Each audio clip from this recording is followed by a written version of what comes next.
Hello everyone. नमस्कार दोस्तों। Welcome to true I S and P C S. Continue करते हैं दोस्तों हम लोग अपनी साइकोलॉजी ऑप्शनल की डिस्कशन को। प्रीवियस लेक्चर तक मैंने आपको कॉम्प्रिहेंसिव तरीके से साइकोलॉजी के इवोल्यूशन के कॉन्टेक्स्ट में अलग अलग जो साइकोलॉजिकल स्कूल्स होते हैं उसके बारे में मैंने आपको समझाया था। एंड आई होप आपको सभी के सभी जो स्कूल्स हैं वो अच्छे तरीके से समझ में आ गए होंगे। और साइकोलॉजी का एक डिसिप्लिन या एक ब्रांच या फिर आप उसको स्कूल कह लो, वो दूसरे स्कूलों से कैसे अलग है, दूसरे साइकोलॉजिकल जो डिसिप्लिन्स हैं उनसे कैसे अलग है, ये भी चीज़ आपको समझ में आ गई होगी। मतलब these disciplines I am talking with in the context of psychology only. Discipline का वैसे तो मतलब होता है अलग अलग सब्जेक्ट्स की आप बात करो, लेकिन within psychology also there are various discipline. जैसे हमने बात करी थी इंट्रोस्पेक्शन मेथड के बारे में, या जिसको हम सेल्फ इंट्रोस्पेक्शन भी कहते हैं, gestalt psychology, structuralism, behaviouralism, psychoanalysis, psychodynamic. तो ये सारी चीज़ों के बारे में आपको डिफ्रेंशिएट करना आना चाहिए। अगर आपको ये प्रॉपर तरीके से इसकी थिन लाइनिंग नहीं पता है तो मैं आपसे ये रिक्वेस्ट करूँगा कि आप उसको रिवाइज टाइम टू टाइम करते रहना। आज के लेक्चर में दोस्तों हम बात करेंगे साइकोलॉजी का आगमन भारत के अंदर कब होता है और कैसे होता है, यानी कि development of psychology in India.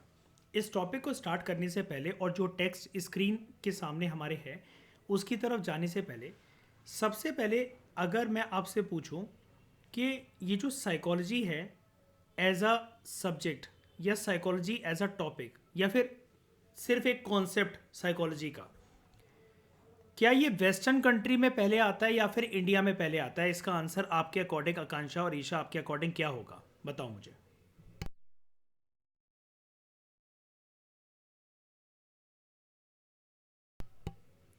बोलो।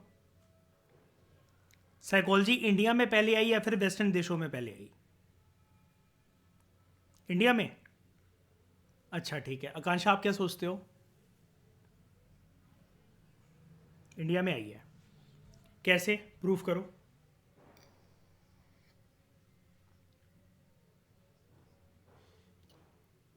अच्छा। और फिलॉसफी सबसे पहले इंडिया के अंदर आई है, इस वजह से आप लिंक इस्टेब्लिश करने की कोशिश कर रहे हो।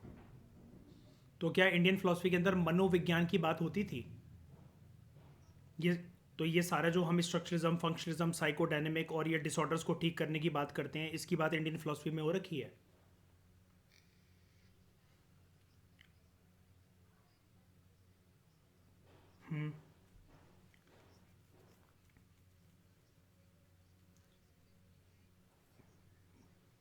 यस, बिल्कुल बिल्कुल ठीक। ठीक है। देखो, अब देखो इसका प्रॉपर आंसर क्या होता है। देखो साइकोलॉजी को अगर हम बोलें ऐसे CPSYCHOLOGY, ये जो स्पेलिंग के साथ अगर हम इसको बोलें तो ये तो है हमारा एक पर्टिकुलर सब्जेक्ट। एग्री करते हो आप लोग दोनों इस बात से? ये हमारा एक सब्जेक्ट है। मैं इसको एक तरीके से एक डिसिप्लिन भी बोल सकता हूँ। राइट और रॉन्ग बताओ? ये जो पर्टिकुलर एक सब्जेक्ट या फिर ये जो डिसिप्लिन के तौर पर इमर्ज हुआ, तो दोस्तों इतनी बात याद रखना, बिल्कुल रिलैक्स तरीके से सुनो मेरी बात को। Psychology as a subject, psychology as a discipline, इसकी शुरुआत होती है वेस्टर्न वर्ल्ड से। वेस्टर्न वर्ल्ड से ये वेस्टर्न कंट्री से आया है as a subject, as a discipline बनकर। लेकिन अगर हम बात करें कि साइकोलॉजी को साइकोलॉजी ना कहकर अगर हम इसके रूट्स की बात करें, अगर हम इसके जड़ की बात करें, तो ये इस नाम के साथ, जैसे अगर हम इसको बोले PSYCHOLOGY, साइकोलॉजी इन इंग्लिश और मनोविज्ञान इन हिंदी, ये नाम तो नहीं लिए जाते थे, लेकिन इसका जो ओरिजिन है, इसके जो रूट्स हैं वो इंडिया के साथ जुड़े हुए हैं। और जैसा कि आकांक्षा आपने कहा, वो प्रॉपर तरीके से इंडिया के साथ जुड़े हुए हैं इन टर्म्स ऑफ फिलॉसफी। इसका रूट जो है इंडिया में वो इंडियन फिलॉसफी के साथ एसोसिएटेड है। वो अलग बात है कि जैसा कि हम ये सब जानते हैं कि पुराने ज़माने के अंदर जब इंडियन फिलॉसफी की अगर हम बात करें, उसके अंदर ऐसे कोई चीज़ों के बारे में बात करी नहीं जाती थी।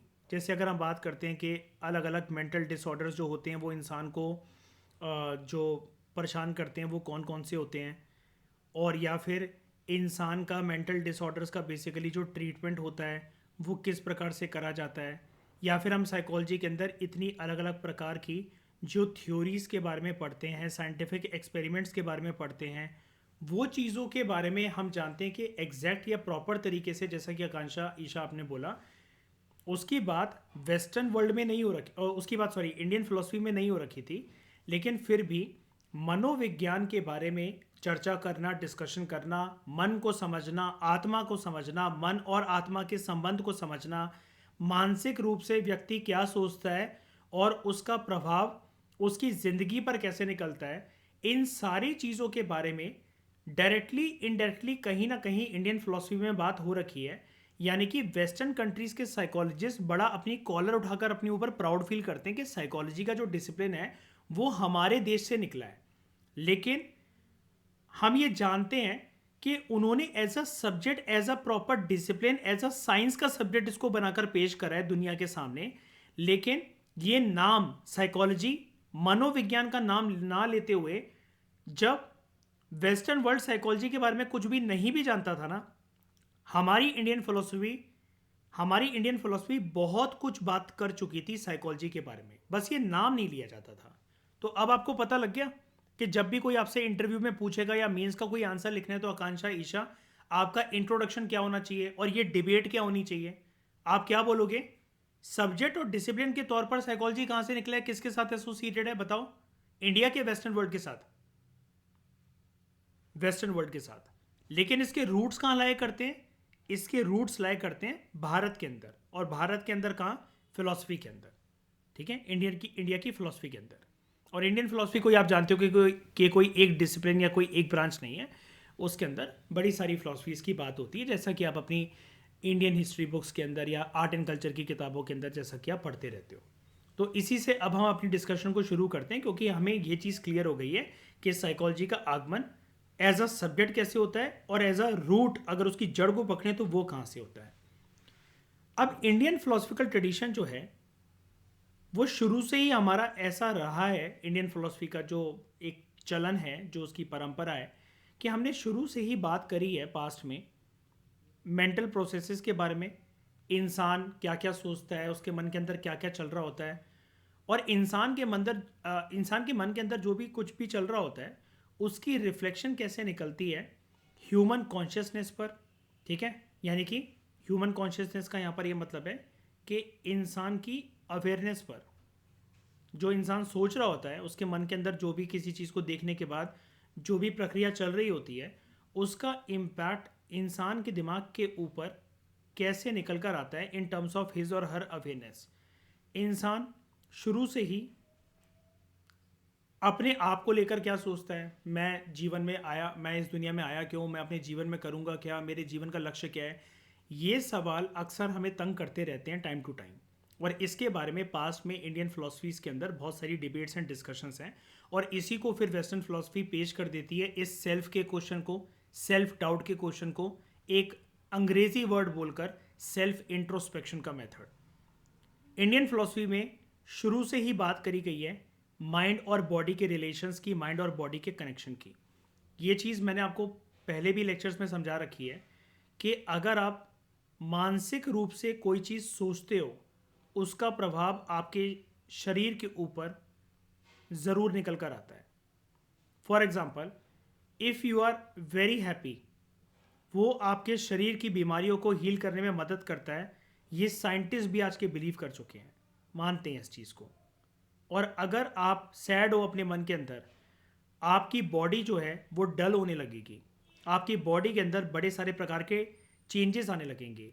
एक person may not got do so, बहुत लंबे समय से किसी टेंशन या डिप्रेशन से होकर अगर गुजर रहा है कोई पर्सन, कोई भी व्यक्ति है, वो मेल है फीमेल है कोई भी है, तो ये हो सकता है कि उसकी बॉडी के ऊपर लंबे समय की टेंशन का परिणाम ये निकल कर आ जाए कि उसके जो बाल हैं वो सफ़ेद होने लग जाए, उसके डार्क सर्कल्स आने लग जाए, रातों को उस पर्सन को नींद नहीं आ रही है, ठीक है, जो डार्क सर्कल्स हैं वो आने लग जाए। तो डेफिनेटली हम इस लिंक को बिल्कुल मानते हैं कि there is a proper link between mind and body. ठीक है, इस चीज़ को कोई भी नकार नहीं सकता है, और इसके बारे में शुरू से इंडियन फिलोसफी के अंदर बात करी गई है। इसके अलावा Indian philosophy also talks about variety and various mental functions like cognition, हमारा परसेप्शन क्या है, कभी कभार हमारा दिमाग भ्रमित कैसे हो जाता है, भ्रम क्या होता है जिसको हम कहते हैं इल्यूशन। जैसे आपने फेसबुक वगैरह के ऊपर बहुत सारी फ़ोटोज़ देखी होंगी, उसमें आपको देखने को मिलती है इल्यूजनरी इमेजेस, है ना। कि अगर आप इस इमेज की तरफ अगर आप देखोगे काफ़ी समय तक 30 सेकेंड्स और समथिंग, तो आपको वो या तो मूव करती हुई नज़र आएगी, ठीक है। जैसे ये इमेज मूव नहीं कर रही है, लेकिन अगर आप कुछ समय के लिए इसकी तरफ देखने लगो तो आपको ऐसा लगेगा कि जैसे ये ब्लिंक कर रही है, इसके अंदर को कुछ ना कुछ प्रक्रिया हो रही है। और फिर ऐसे एक ह्यूमन फिगर्स वाली इमेजेस भी आती हैं जहाँ पर आपको ये बोला जाता है कि 30 मिनट्स तक 30 सेकेंड्स तक अगर आप इसकी तरफ देखोगे और फिर दीवार की तरफ अगर आप देखो एक पलक झपकाने के बाद, तो आपको वो ह्यूमन फिगर जो है वो दीवार पर कुछ टाइम तक नज़र आएगा। तो इस तरीके की जो इल्यूशनरी टेंडेंसीज होती हैं हमारे दिमाग, जिससे थोड़ा सा कंफ्यूज हो जाता है। हम आगे के चैप्टर्स में पढ़ेंगे कि इस प्रकार के इल्यूजन से हमारा दिमाग भ्रमित क्यों हो जाता है, क्यों हमें ऐसा लग रहा है कि इस इमेज के अंदर कुछ ना कुछ हल्की सी मूवमेंट हो रही है, या फिर इसको देखने से हमारा दिमाग एक टेंशन वाले मोड पर आ रहा है, हमें थोड़ा सा अनईजी लग रहा है इस इमेज को देखते हुए, बिकॉज हमारा दिमाग एक साथ इस प्रकार की शेप्स को रिकॉग्नाइज नहीं कर पाता है। उसके बारे में हम सेंसेशन, परसेप्शन और अटेंशन का एक चैप्टर आएगा आपका, जो कि चैप्टर नंबर 5 है, उसके बारे में हम बात करेंगे डिटेल में काफ़ी ज़्यादा कि ये सब क्यों होता है हमारे साथ। तो इसके बारे में वेस्टर्न वर्ल्ड आज बात करता है, लेकिन इंडियन फिलॉसफी के अंदर बरसों साल पहले ये वाली बातें हो चुकी हैं। फिर उसके अलावा Indian philosophy also talks about attention and reasoning, ठीक है। रीजनिंग के बेसिस पर जैसे हमारा दिमाग बहुत सारी चीज़ों को एनालाइज करता है, समझता है, प्रोसेस करता है, मेंटल प्रोसेस से होकर हमारी बड़ी सारी ऑब्जर्वेशंस होकर गुजरती हैं, उसके बेसिस पर वी मतलब हम जो है, हमारा दिमाग जो है, उसके बेसिस पर, उस नॉलेज के बेसिस पर जो कि हमारे दिमाग ने एब्जॉर्ब करी है, अपना दिमाग चलाया है, हम बड़े सारे रीजंस देने लग जाते हैं। और यही रीजनिंग जब एक चरम सीमा पर जाती है तो हमारा दिमाग बहुत सारी चीज़ों को लेकर जजमेंट्स भी देने लग जाता है, और हम किसी पर्सन को लेकर, उसके नेचर, एटीट्यूड, स्वभाव को लेकर जजमेंटल भी हो जाते हैं, ठीक है। लेकिन यहाँ पर राइटर अब आपको ये बोल रहे हैं कि अनफॉर्चुनेटली जो फिलोसफिकल रूट्स, जो मतलब फिलोसफी के जो रूट्स आपको इंडियन ट्रेडिशन में देखने को मिलते हैं, it has not influence the development of modern psychology in India. यानी कि जब वो फिलोसफिकल बातें विद रिस्पेक्ट टू ये सारे mind body connection, self awareness, mental functions के बारे में बात होती थी, इससे साइकोलॉजी का आगमन भारत के अंदर नहीं हुआ है कि आप ये सोचो कि हम ये सारी फिलोसफिकल बातों को कंबाइन करके ये कह दें कि this is what psychology in India looks like. नहीं, आज के समय में जो भारत के अंदर आपको psychology as a subject, psychology as a discipline जो देखने को मिलता है, ये काफ़ी हद तक प्रॉपर तरीके से जो उसकी स्टडी है ये बोरो करा गया है फ्रॉम वेस्टर्न वर्ल्ड। अब आप कहोगे कि सर अभी आप बता रहे हो कि सब कुछ हमारे देश में पहले ही स्टार्ट हो गया था एंशियंट टाइम में, जब इंडियन फिलोसफी का ट्रेडिशन ये सब चलता था। अब आप अपनी स्टेटमेंट को चेंज कर रहे हो, अब आप बोल रहे हो कि बोरोड है from the western world. Actually हुआ क्या, हमारे देश के साथ शुरू से ही ये दिक्कत रही है। हमारे देश के साथ एक दिक्कत ये रही है, जैसा कि आप हिस्ट्री में इस ट्रेंड को समझ पाओगे, इंडिया के अंदर बहुत सारे ट्रेंड्स जो हैं वो स्टार्ट हो जाते हैं, ये ट्रेंड्स इंडिया से ही स्टार्ट होते हैं। आप सारी बातों को छोड़ो, एक एग्जांपल पकड़ो बुद्धिज्म का। Buddhism as a religious tradition it started in India, भारत से उसका आगमन हुआ था। लेकिन हुआ क्या, बाद में कोई भी ट्रेंड हमारे देश में दिक्कत क्या होती है, वो एक कॉन्टिन्यूटी मेंटेन नहीं कर पाता है, वहाँ पर कुछ ना कुछ ब्रेक्स आ जाते हैं। ये मेन दिक्कत है कि हमारे ट्रेंड्स की भारत के अंदर, याद रखना ये वाली बात, मैं नियर फ्यूचर में आपको ये डिस्कशंस करवाऊंगा इसके ऊपर।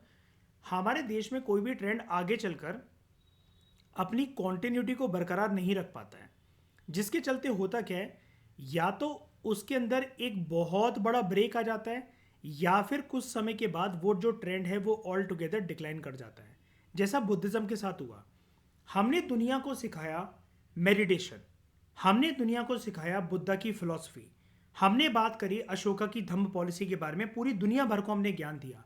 आगे चलकर लेकिन हुआ क्या, जब एक बहुत बड़ा टाइम का गैप आ गया, बुद्धिज्म एज अ रिलीजन जो कि इतना प्रोमिनेंट था, चक्रवर्ती सम्राट अशोका ने उसको चारों दिशाओं के अंदर फैलाया था, अपने बेटे और बेटी को वो दूसरी कंट्रीज भेजता था, ठीक है।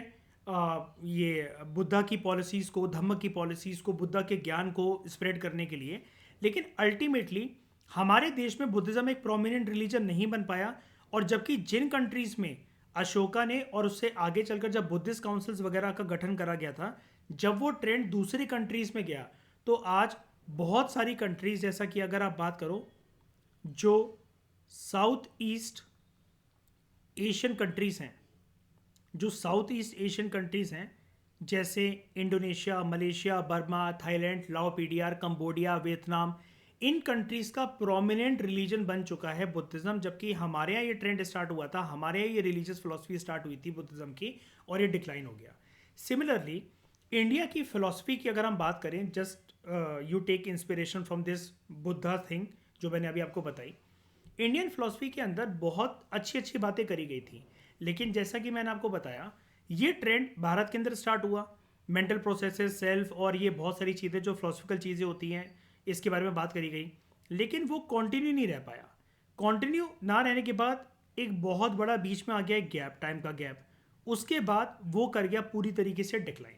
जब वो डिक्लाइन कर गया तो आज के समय में हम ये नहीं बोल सकते हैं कि साइकोलॉजी का जो आगमन भारत के अंदर हुआ है ये एंशियंट पास से हमारी इंडियन फिलोसफी से खिंचा चला हुआ आ रहा है। और जैसा कि प्रेजेंट और कंटेम्प्रेरी टाइम में भारत के अंदर अलग अलग स्कूल्स और यूनिवर्सिटीज़ के अंदर psychology as a subject, psychology as a discipline, चाहे पर्सन कोई ग्रेजुएशन कर रहा है साइकोलॉजी से, पोस्ट ग्रेजुएशन कर रहा है साइकोलॉजी के अंदर, वो क्लिनिकल साइकोलॉजी की प्रैक्टिस कर रहा है या कर रही है, काउंसलर हैं, साइकोलॉजिस्ट हैं, साइकेट्रिस्ट हैं, ये सारी इंस्पिरेशन, ये सारी ब्रांचेस, ये सारी फील्ड्स, ये सारी ऑक्यूपेशन एक प्रॉपर स्ट्रक्चर्ड मैनर में हमारे सामने जो भारत में चली आई थी वो वेस्टर्न वर्ल्ड से आई थी। क्योंकि सिर्फ इसके पीछे एक ही रीज़न है, इंडियन फिलॉसफी का जो ये इंडियन फिलॉसफी है जिसके अंदर ये साइकोलॉजिकल बातें ये जो करी गई थी, माइंड ब्रेन का connection, self introspection, self awareness और अटेंशन, सेंसेशन, परसेप्शन, ये सारा ट्रेंड स्टार्ट तो हो गया था, दुनिया से बहुत आगे थे हम उस ज़माने में, लेकिन बीच में आए ब्रेक्स, फिर आया एक बहुत बड़ा गैप, और उसके बाद ऑल टुगेदर इंडियन फिलोसफी का ये जो ट्रेडिशन है ये डिक्लाइन हो गया। आज अगर आप देखो भी भारत के अंदर इंडियन फिलोसफी, बहुत सारे डिसिप्लिन रिवाइव हो गए इंडिया के अंदर, जैसे साइकोलॉजी आ गया, और ज्योग्राफी के बारे में हम पास के बारे में बात करते हैं, या अपने पुराने कल्चर्स के बारे में बात करते हैं, रीति रिवाज परंपराओं के बारे में बात करते हैं, जादू टोने की ये जो कलाएं होती हैं इसके बारे में हम बात करते हैं, और अंधविश्वास के बारे में हम बात करते हैं, बहुत सारी चीज़ों के बारे में, एंशिएंट मेडिसिन के बारे में हम बात करते हैं। उसका तो हमारा प्रॉपर एक आयुष नाम से एक डिपार्टमेंट भी है सरकार का। लेकिन फिलॉसफी जैसे पहले थी, जो इतना प्यारा साइंटिफिक डिसिप्लिन था, जिसकी वजह से, जिसके माध्यम से दुनिया को अलग अलग विज्ञान के क्षेत्र मिले, है ना। Philosophy is considered as the mother discipline या mother field of every sciences. It is responsible for the birth of every damn science that you see, that you study in this world। लेकिन जो root था सारी sciences का, उसके बारे में, उसके रिवाइवल के बारे में भारत के अंदर बात ही नहीं करी जाती है। उससे जो रिलेटेड फील्ड थी उसके बारे में चीज़ें रिवाइव हो चुकी हैं। फिलॉसफी, लेकिन अगर आप देखोगे कौन पढ़ता है फिलॉसफी, कहाँ देखने को मिलती है फिलॉसफी, कौन सी एनसीईआरटी है फिलॉसफी की, कौन सा मॉरल ज्ञान और एथिकल पर्सपेक्टिव दिया जाता है बच्चों को स्कूल में या कॉलेजेस में, या कौन सी ऐसे फिलोसफिकल कॉन्फ्रेंसेज होती हैं। साइकोलॉजी की कॉन्फ्रेंसेज आप सुनोगे, आप वेरियस साइंस की कॉन्फ्रेंसेज, जैसे साइंस कांग्रेस होती है, उसका एक एनुअल सेशन होता है हर एक साल।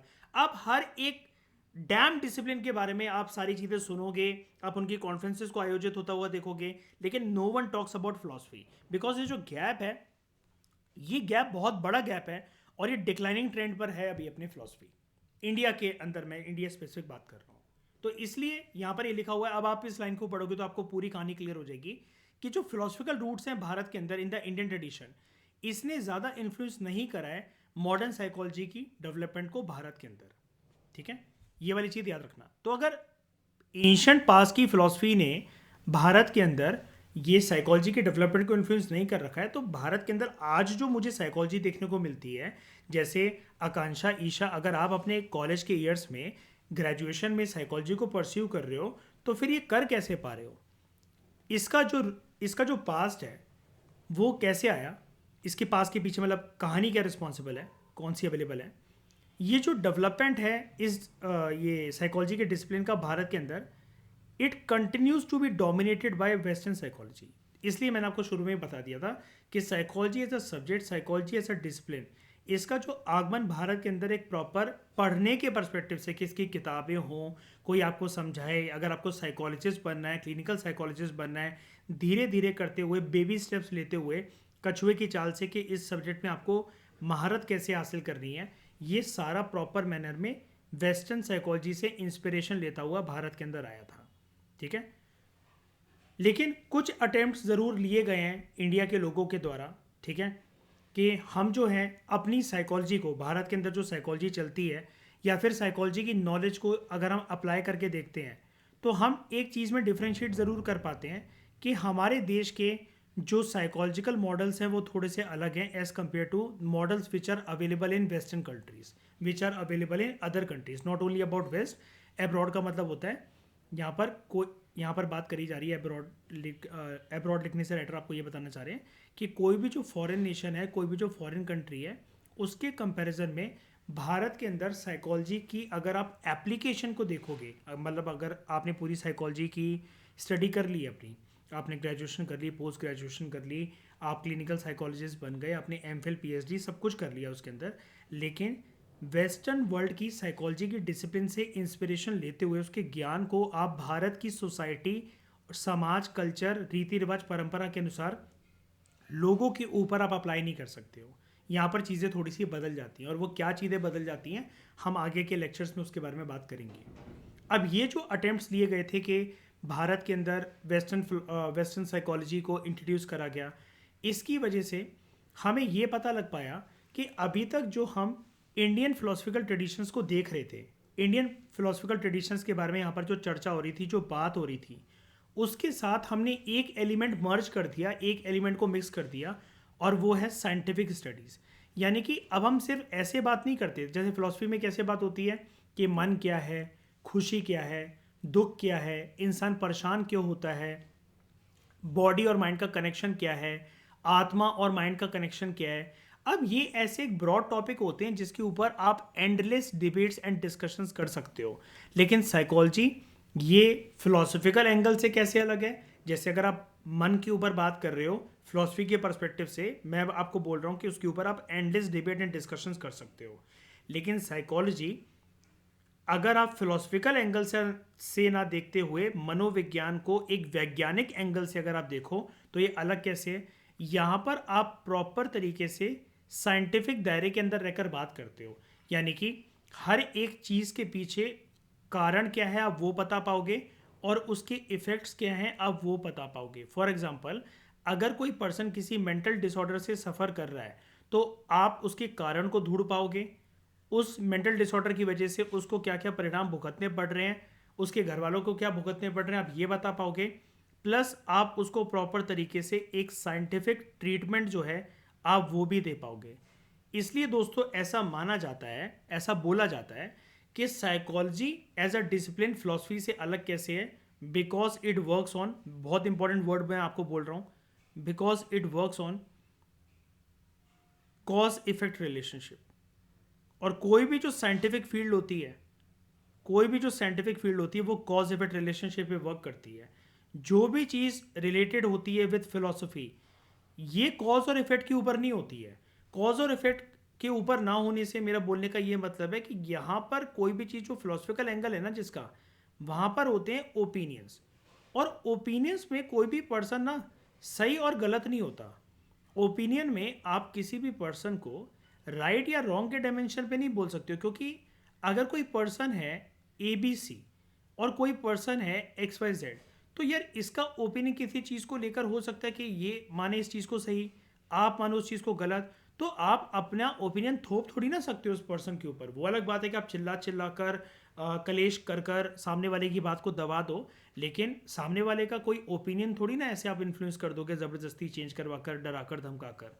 इसलिए फिलोसफिकल जो चीज़ें होती है, इसलिए हम इनको बोलते हैं कि यहाँ पर ओपिनियंस के अलावा यहाँ पर जो चीज़ आपको देखने को मिलती है वो देखने को मिलती है एंडलेस डिबेट्स, जिसका कोई अंत नहीं होता है। लेकिन जो भी चीज़ विज्ञान के साथ जुड़ी होती है वहाँ पर प्रॉपर कॉज होता है, उसका कारण होता है, उसके परिणाम होते हैं, और अगर आपको कुछ चीज़ ठीक करनी है तो देयर इज़ अ ट्रीटमेंट, या फिर ट्रीटमेंट पैकेज, तो मतलब मैं मेंटल डिसऑर्डर के दायरे के अंदर बोल रहा था, आप ऐसा भी बोल सकते हो उसको, there is proper solution to every problem. ठीक है, फिलोसफिकल ट्रेडिशन के अंदर मेन दिक्कत यही है कि यहाँ पर इंसान को रास्ता दिखाया जा रहा है, लेकिन क्या पता जो उसकी प्रॉब्लम की रूट कॉज हो, जो जड़ हो उसकी प्रॉब्लम की, उसके ऊपर स्ट्राइक ना करा जा रहा हो। और सबसे बड़ी बात कि यहाँ पर पर्सन को कोई भी सॉल्यूशन जो है वो ऑफर क्या पता ना करा जा रहा हो, या वो सॉल्यूशन उस पर्सन के लिए काम कर भी पाएगा कि नहीं कर पाएगा। फॉर एग्जांपल जैसे माइंड बॉडी का रिलेशन है। अब माइंड बॉडी का रिलेशन आप हर किसी को थोड़ी ना समझा सकते हो। आप कैसे समझाओगे? आप ये बोल दोगे चलो अब यार अगर आप मन से खुश हो तो शरीर जो है उसके ऊपर आपका ये परिणाम आएगा वो आएगा। अब पर्सन तो आपसे फिर ऐसी बात भी कर सकता है कि भाई मुझे तो 100 प्रकार की टेंशन होती है, मेरा जो शेड्यूल है वो इतना टाइट होता है, मैं तो फिर भी लेकिन एक्सरसाइज करता हूँ, जिम करता हूँ, और बता दो मेरी बॉडी के अंदर क्या तुम्हें कमी देखने को मिल रही है, मैं तो अपने आप को फिट रखने की कोशिश करता हूँ। तो ऐसा पर्सन से अगर आप माइंड बॉडी के रिलेशंस की बात फिलोसफिकल एंगल से करोगे तो आप उसके सामने अपनी एक मूर्खता वाली जो इमेज है, वो पर्सन आपको मूर्ख कहेगा। आप अपनी मूर्खता वाली जो इमेज है वो पोर्ट्रे करोगे उसके सामने। इसलिए बहुत बार फिलोसफिकल बातें लोगों को ना पसंद नहीं आती हैं, लोगों को समझ में नहीं आती हैं, बिकॉज लोग उसको गहराई से जान नहीं पाते हैं। और उसके पीछे एक प्रमुख कारण ये है, अगर स्पेसिफिकली मैं भारत की बात करूँ, पूरी दुनिया के बारे में तो हम नहीं बात कर सकते हैं, भारत के अंदर क्योंकि फिलॉसफी का जो रिवाइवल टेंडेंसी है वो स्टार्ट नहीं हुई है अभी तक। नहीं, वो जो गैप है जो मैं आपको बता रहा हूँ वो अभी भी बहुत बड़ा गैप है, वो अभी भी लाई करता है। जैसे आप कहते हो कि यार मुझसे कोई प्यार नहीं करता, ये हम आगे बात करेंगे, हमारे कोर्स में है, ये एनसीईआरटी में ये अवेलेबल है ये सब कुछ चीज़ें। आप कहते हो कि मुझसे कोई प्यार नहीं करता, नो बडी लव्स मी। ठीक है, तो आपके अकॉर्डिंग प्यार क्या है? आपके अकॉर्डिंग प्यार क्या है? क्या सोचते हो आप प्यार से? आप ये कहते हो कि मुझे जो है उस इंसान पर गुस्सा आता है। ठीक है, आप घर वालों पे भी गुस्सा निकालते हो। तो फिर बात ये उठती है कि आप फिर हमेशा के लिए अपने घर परिवार का या जिससे भी आप गुस्सा उसका त्याग करके चले क्यों नहीं जाते हो? आप अपना मुंह काला क्यों करवा रहे हो फिर उसके साथ रहकर? आप फिर दोगलापन क्यों दिखा रहे हो? एक समय पे आप गुस्सा दिखा रहे हो, फ्रस्ट्रेशन दिखा रहे हो, लेकिन मरना भी आपको वही है, उसी के साथ रहना भी आपको उसी के साथ है। आपसे अगर कोई बोले कि क्या गॉड एग्जिस्ट करता है, ठीक है, तो अब गॉड की डेफिनेशन क्या है, या यूनिवर्सल एनर्जी यूनिवर्सल पावर की डेफिनेशन क्या है? तो बहुत बार जो फिलोसफिकल चीज़ें होती हैं वो सब्जेक्टिव वे में काम करती हैं। बहुत बार क्या, ज़्यादातर 99% टाइम, क्योंकि जैसा कि मैंने आपको बताया philosophical things are influenced by opinion. जैसे आप माइंड बॉडी का कनेक्शन आप ऐसे बोल कर नहीं समझा सकते कि हर किसी को, कुछ लोगों को समझ में आ भी जाएगा लेकिन बहुत सारे लोगों को समझ में नहीं भी आएगा। अब मेडिटेशन करनी चाहिए, अच्छी बात है, लेकिन आपको ये जानकर ताज्जुब होगा कि साइंटिफिक स्टडीज आजकल ये भी कहने लगी हैं कि बहुत बार लोग थोड़ा सा एग्रेसिव फील करते हैं मेडिटेशन कर कर। अब अगर ये वाली बात आप जो योग गुरु होते हैं या फिर अगर आप उनसे करोगे, वो इस चीज़ को मानेंगे ही नहीं, उनका दिमाग एक्सेप्ट नहीं करेगा, क्योंकि they work in their mind with respect to philosophical things. उनको ये लगता है कि यार ये चीज़ तो ऐसी ही काम करती है, ऐसे ही काम करेगी। लेकिन जो भी चीज़ अगर आप साइंस के साथ जोड़ देते हो, आपके पीछे प्रमुख आपके लिए हर बात के प्रमुख कारण होते हैं आपके मन में, उसके रिपरकशंस होते हैं, उसके इफेक्ट्स होते हैं, and there is a solution behind every problem and treatment. और साइकोलॉजी की एक अच्छी बात ये भी है, मतलब एज अ डिसिप्लिन जो हमने वेस्ट से बोरो करी है, यहाँ पर किसी भी पर्सन को एक कॉमन ट्रीटमेंट के साथ ठीक नहीं करा जाता है, एक कॉमन सॉल्यूशन नहीं दिया जाता है कि आप ये बोल जाते फिलोसफी के अंदर अगर कोई भी पर्सन मानसिक रूप से जूझ रहा है, कुछ भी जूझ रहा है, तो आप तो उसको बोल दोगे मेडिटेशन करो, योगा करो। लेकिन यहाँ पर अगर कोई पर्सन को मेंटल डिसऑर्डर है, हम इसको साइंटिफिक डिसिप्लिन इसलिए बोलते हैं, फिलोसफिकल डिसिप्लिन इसलिए नहीं बोलते हैं, ये ट्रीटमेंट पैकेज भी वेरी करता है। और इसी वेरिएशन को आप साइकोलॉजी के दायरे के अंदर सीखोगे आने वाली क्लासेस के अंदर, कि उसी को हम बोलते हैं कि किसी पर्सन के अंदर अगर कोई बिहेवियरल दिक्कत है तो उसको बिहेवियरल टेक्निक से ठीक करा जाता है। किसी पर्सन के अंदर अगर मानसिक रूप से कोई दिक्कत है तो उसको कॉग्निटिव ट्रीटमेंट दिया जाता है, कॉग्निटिव थेरेपी के साथ ट्रीट करा जाता है। किसी पर्सन के अगर अनकॉन्शियस माइंड में कोई दिक्कत है, उसको सपने बहुत ऐसे आ रहे हैं, भयंकर आ रहे हैं, मल्टीपल पर्सनैलिटी डिसऑर्डर है या स्किज़ोफ्रेनिया है, तो फिर उसको जो साइकोडायनेमिक थेरेपीज़ होती हैं वो दी जाती हैं। तो अलग अलग प्रकार के treatment package depending on your बीमारी, डिपेंडिंग ऑन योर प्रॉब्लम, वो उस पर्सन को दिए जाते हैं। ठीक है, तो आई होप आप अच्छे से लिंक समझ पाए होगे अभी इस बात का कि फिलॉसफी मतलब साइकोलॉजी को हमें फिलोसफिकल एंगल से देखने से क्या होगा, अच्छा होगा कि बुरा होगा, और साइंस की तरह वेस्ट से बोरो करते हुए, वेस्टर्न कंट्री से बोरो करते हुए अगर हम इसको साइंटिफिक डिसिप्लिन की तरह देखें तो इसके लाभ क्या हैं और उसके दुष्परिणाम क्या हैं, what are its positive effects and negative effects.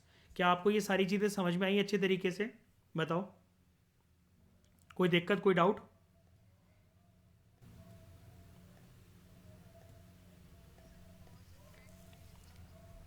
Cause effect relationship मतलब ये है, कोई भी जो साइंटिफिक डिसिप्लिन होता है वो हमेशा, अभी इतनी देर से ये तो बता रहा हूँ मैं आपको, हमेशा वो कारण के ऊपर वर्क करता है, इफेक्ट्स के ऊपर वर्क करता है। फिलोसफिकल ट्रेडिशन में हो सकता है कि कारण और इफेक्ट के ऊपर वर्क हो, लेकिन यहाँ पर आप जनरली क्या होगा कि ओपिनियन के बेसिस पर, मतलब आप अपने ओपिनियंस को देने लग जाओगे, आप रूट कॉज को फाइंड करने में हो सकता है कि असमर्थ हो जाओ। और इसका एक एग्जाम्पल मैं बहुत अच्छा ये बता सकता हूँ आपको। भारत के अंदर आज भी ये चीज़ कायम है कि अगर कोई भी पर्सन मेंटल डिसऑर्डर से जूझ रहा है या जूझ रही है, उसको बोला जाता है, साइकोलॉजी को आज भी इतना ज़्यादा एक्सेप्ट करा नहीं जाता, मतलब वेस्टर्न साइकोलॉजी के डिसिप्लिन को आज भी इतना ज़्यादा एक्सेप्ट करा नहीं जाता है।